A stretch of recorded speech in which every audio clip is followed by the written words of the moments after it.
तट पर स्थित है। तो इस प्रकार ज्योतिर्लिंगों के साथ, प्रत्येक ज्योतिर्लिंगों के साथ दो दो चार चार उपलिंग प्रकट हुए, उनका भी महत्व ज्योतिर्लिंग के समान बताया जाता है।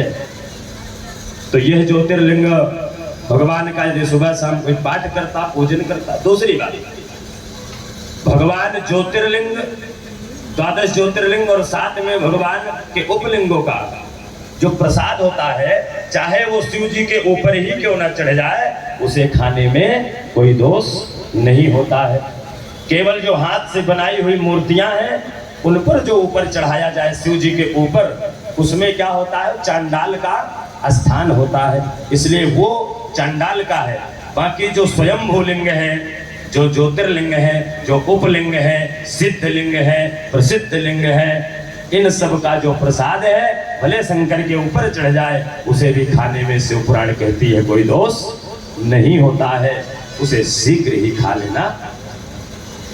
अच्छा, अगर उसमें विचार किए खाएं कि नहीं खाएं, तो इसमें लिखा है, हम नहीं कह रहे शिव महापुराण में कि उसका भी पाप लगता है, इसलिए विचार तो करना ही नहीं है। भगवान शंकर का प्रसाद मिले, उसे भक्त समझ के खा लेना चाहिए, किसी प्रकार का विचार। इसके बाद एक चित्रकूट में भगवान अत्रेश्वर महादेव बैठे हैं, चित्रकूट धाम में। संयोग से भगवान की कृपा अगर हुई तो इस वर्ष दिसंबर में चित्रकूट धाम में भव्य कथा होने वाली है। यहाँ से काफी भक्त लोग तैयार है, तो दिसंबर के महीने में सूचना मिलेगी सबको व्हाट्सएप सोशल मीडिया के द्वारा। तो आप लोग जिनको चलना हो चित्रकूट धाम की कथा में चलेंगे। शिव महापुराण में उस चित्रकूट धाम में जो भगवान अत्रेश्वर महादेव बैठे हैं, इनका भी वर्णन शिव पुराण में आता है। इनको कौन बैठाया है? बोले कोई बैठाया नहीं है, स्वयं बाबा प्रकट हुए हैं चित्रकूट। कब प्रकट हुए? बोले ये उस समय की बात है, चित्रकूट में जिस समय त्रेता युग की, त्रेता युग में चित्रकूट के चारों तरफ सूखा ही सूखा पड़ गया था, और बोले महाराज कहीं जल की व्यवस्था नहीं थी। और उसी चित्रकूट के पर्वत पर भगवान श्री अत्रेश्वर मुनि रहते थे। अत्रि मुनि, जिनकी धर्म पत्नी का नाम था सती अनुसुईया।